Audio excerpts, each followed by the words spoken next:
Hey there guys, so this video is going to be a little bit different than the traditional follow along style that you're used to on this channel. So you'll see me introducing 18 different stretches, some of my favorites for helping you swim more efficiently and as a result, faster. You'll have me demo each one and then explain a little bit about why it's going to make you a faster swimmer and what muscles they're working on. So we're going to go 6 of them, which are just generally good for all 4 strokes. And then we're gonna go through in IM order and hit 2 stretches for each stroke that should be your bread and butter. And that's not to say that those 2 stretches aren't gonna improve you in the other strokes, they definitely will. They're just more tailored to the stroke. And that doesn't quite add to 18, that's because breaststroke gets 6. All right, so the first stretch is your standard, touch your toes. Now wait, don't turn it off yet. The reason you want to do this as swimmers is check this out. You're on the starting blocks, bear with me. You're not very flexible because your hamstrings aren't stretched out, right? So your back's really hunched, your knees are really bent, you can hardly touch the blocks. This is a bad recipe. Now introduce hamstring flexibility. Legs come up, you lean farther forward, you really grip the blocks. You start leaning forward, look at that positioning. I'm already a foot ahead of everybody else, and the race didn't even start yet. Give me a wedge and some handlebars, race is over before it even started. So that is why you want to stretch out your hamstrings. 2 ways I like to do it. You saw 1, touching your toes. 2 is feet apart and just go from side to side, tapping your toes. Once you start getting into it, you can hold, hit a few pulses, and you can also alternate bringing the excess hand to the center and shifting your body weight forward. Don't forget the middle too. All right, the second general stretch that we're gonna do is swan position, which comes from yoga. You should be doing this one in 2 steps, both of which start laying down on the ground, hands by your chest. First step, raise simply the upper portion of your upper body and come back down. What this does is activates the upper and the middle of the spine rather than your lower back. And the second one, once that's stretched out, come all the way up, shoulder blades back and down, and let the hips sink and the chest come up proud. So what this one does for us is it corrects our spinal positioning. Because swimming is so upper body intensive, a lot of swimmers have that hunched over posture. It really just cripples your positioning in the water. So this stretch is gonna straighten everything out, and it's gonna give you a more elongated position so that you can reach farther in your stroke. The farther you reach, the more water you pull, the faster you swim. It's math. So if you're familiar with yoga, you'll know swan position comes into downward facing dog, and that's gonna be our second one. This is again great for stretching out those hamstrings. It also throws in the calves, and it opens up our shoulder joint. So make sure hands on the ground, palms flat. Heels don't need to touch the ground, although they should if you could. And you can also pedal your heels back and forth just to work into it. From there, we're gonna work our way up into the shoulders. You guys already know how much we use shoulders as swimmers. So you're gonna lay down in a T on the ground, palms planted. Then you wanna bring one hand to your chest and rotate your torso all the way around. You can bring your top foot over to the side to give you a little more torque, and you should feel that stretching all the front of your shoulder and your chest muscles as well. You can change the angle that your hand's at. Going up high will stretch more of your chest, and going low will stretch more of the front of your shoulder. Also, be cautious, don't put too much weight into it all at once. Your body's pretty big, your shoulder's pretty small. You don't want to pull anything in ways that it shouldn't go. Now it's important to work the back. So you have one arm reaching forward, nice and straight, elbow locked out. Opposite hand, place your forearm on the elbow and pull across, just like that. Lastly, number 6, we're gonna work on the lats and the triceps. It's no secret that those 2 muscles are responsible for most of our pull. So you bring one hand to the small of your neck, elbow up high, other hand can press down on that elbow and drive your hand even lower. 6 general, now we're gonna get into butterfly. So because butterfly is so intensive with the hips and the lats, we're gonna work that with child's pose. So feet come shoulder width apart, butt above your ankles. If it can sink there, fantastic. If not, we'll be working on that. You simply want to fold your body in front of you, hands and arms elongated, fingers spread out, and really put force into your fingers. You want to be pressing your entire body backwards so that your hips sink further towards your ankles. And once you begin relaxing, you can adjust your positioning, let your head and your torso come down, and really press your hips in between your knees. And to stretch out those hips, to power your dolphin kicks, we're gonna sit on our butts, knees bent in front of you. One foot comes on top of the opposite knee and let the butt sink down.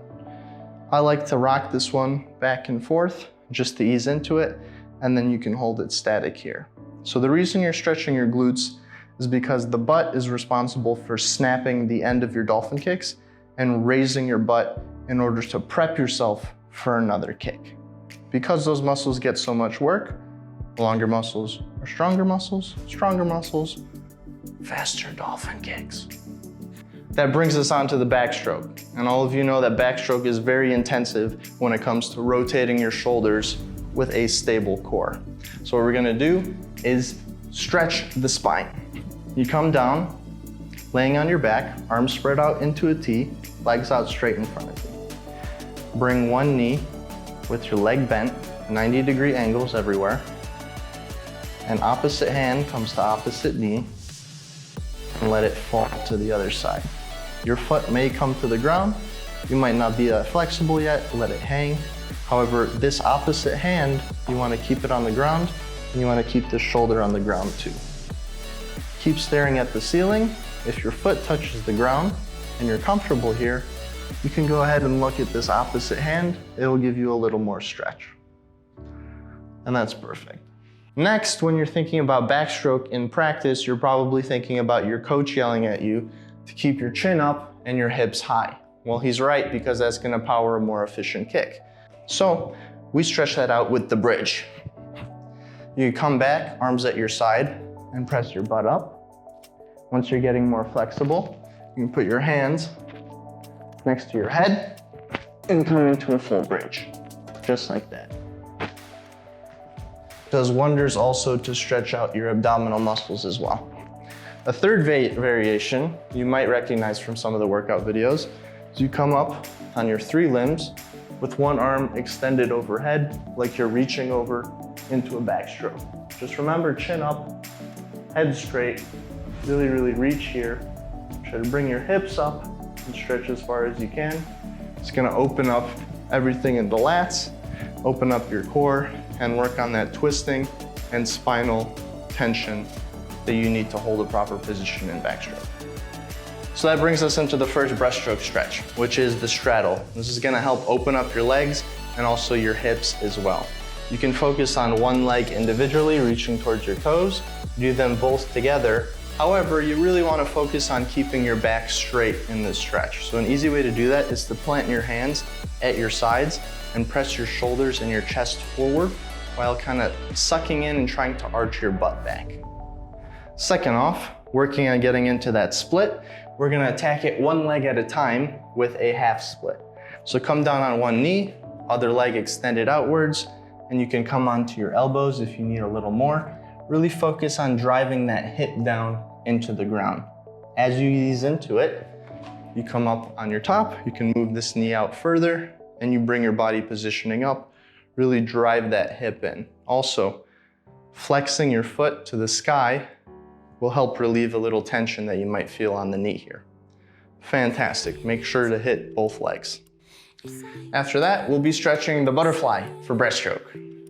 So that one's feet together, hips towards your feet. The closer your feet are, the more it's gonna stretch the inside of your groin. The farther your feet are, the more it's gonna stretch, opening up your hips.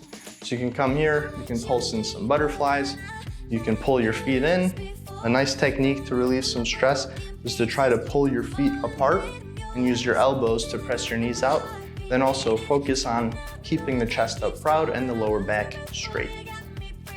So moving on to other sections of our legs, we're gonna focus on the quads. So in order to stretch these out, you want your knees shoulder width apart, and you want to bring your butt down towards your ankles. If you can't quite make it, that's okay.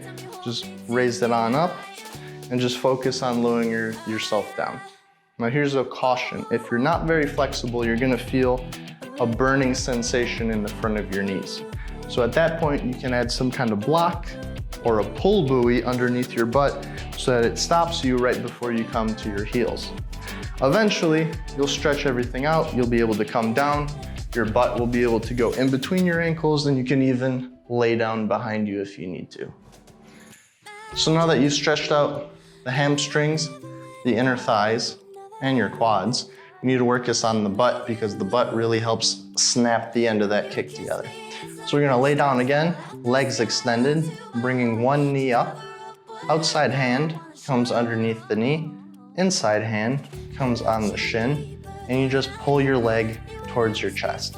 This outside hand wants to pull slightly outwards, while the inside hand wants to pull slightly inwards. And just bring it nice and tight. Also make sure this outside heel is planted. The second variation is going to be a little more on the glutes and the IT bands, both hands on your shin. So just go ahead and give this one some pulses, and as you ease into it, just hold the stretch a little deeper. So finishing off, we have two more with freestyle. And just like backstroke, freestyle is very intensive on rotating the shoulders. So we're gonna work on twisting the spine for flexibility and arching it so that we can get a more elongated position. We come down onto our stomach, into a T. One foot comes up, reaches across towards the other hand, and you can let it rest there. Make sure to keep both hands planted on the ground. If you can't quite reach your hand, just let your leg dangle there. Pulse it until you get a little closer. Eventually it'll come. And the last one is stretching out your neck. Because of the 4 strokes, freestyle is the only one where we're actively turning our heads side to side. So 2 ways about it. First one is traditional, rolling your head in a circle. Easy does it. Second one, to get a little more out of it, is take one hand, bring it to your pocket, lean your head in the other direction. You should feel it stretching all the way through your neck, through your traps, and into your shoulder. Another variation for up and down on this is hands underneath your butt, looking down, and chin up high. So there you guys go, 18 of my top stretches and a little bit about why they're gonna help you swim more efficiently. So if you liked the video, if you even learned a little thing today, please help me out by supporting the channel. Go ahead, hit the subscribe button and do all those other YouTube things that every other channel's already told you. You don't need to hear. Anyways, thanks for watching. Swim fast, train smart. See you in that next video.